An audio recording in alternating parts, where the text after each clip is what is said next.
கர்த்தருடைய பரிசுத்த நாமம் மகிமைப்படுவதாக. உயிர்த்தெழுந்த வல்லமுள்ள இயேசு கிறிஸ்துவின் நாமத்தினால இந்த கால பொழுதில் உங்களை சந்திப்பதை குறித்து நான் மிகுந்த மகிழ்ச்சி அடைகிறேன். அன்பான தேவ ஜனங்களே, இந்த நாளிலே கர்த்தர் நமக்கு கொடுத்திருக்கிற இறை வார்த்தையானது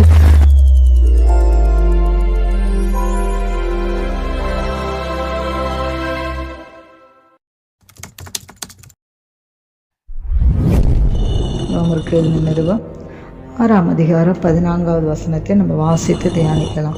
நீங்கள் நியாய பிரமாணத்திற்கு கீழ்ப்பட்டிராமல் கிருபைக்கு கீழ்ப்பட்டிருக்கிறபடியால் பாவம் உங்களை மேற்கொள்ள மாட்டாது.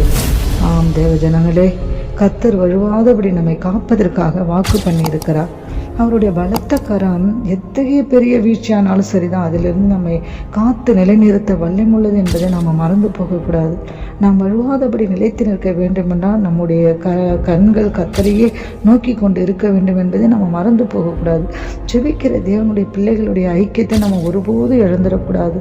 நாம் எப்போதும் தேவ சமூகத்திலே நம்மளை தாழ்த்தி கிருபைக்காக நம்ம ஒப்பு கொடுக்கிறவர்களாக இருக்க வேண்டும்.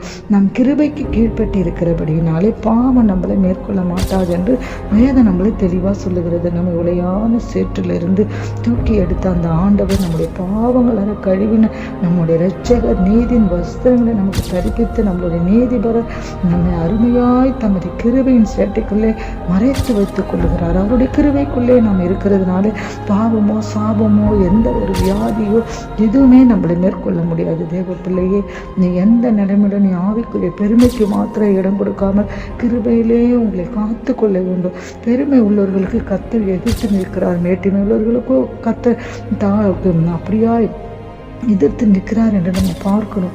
பார்த்தீங்களா, பெருமை உள்ளவர்களுக்கும் மேட்டிமை உள்ளவர்களுக்கும் கர்த்தர் எதிர்த்து நிற்கிற தேவனாக இருக்கிறார்.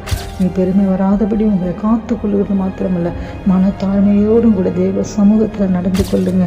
வேதத்தில் 3 இடங்களில் தான் தாழ்மை உள்ளவர்களுக்கு கர்த்தர் கிருபை அளிக்கிறார் என்பது திரும்ப திரும்ப வந்து கொண்டே இருக்கிறது. நீதிமொழிகளில் 3ஆம் அதிகாரம், யாக்கோப்பு 4ஆம் அதிகாரம், 1 பேதுரு 5ஆம் அதிகாரத்தில். அப்படியானால் நாம் நம்மை தாழ்த்தி கிருபை பெற்றுக்கொள்ள வேண்டியது எத்தனை அவசியம் தெரியுங்களா?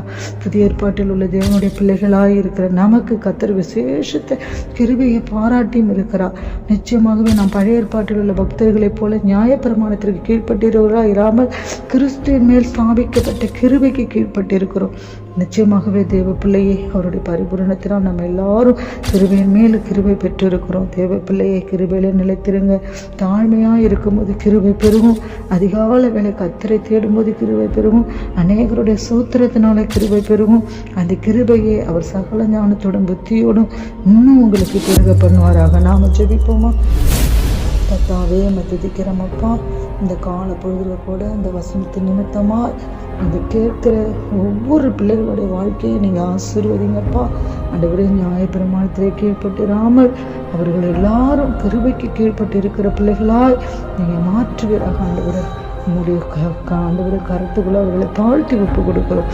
நீங்களே கூட அந்த நடத்தின ஆசீர்வாதம் இயேசுவின் நாமத்தில் ஜெபிக்கிறோம் பிதாவே. ஆமென்.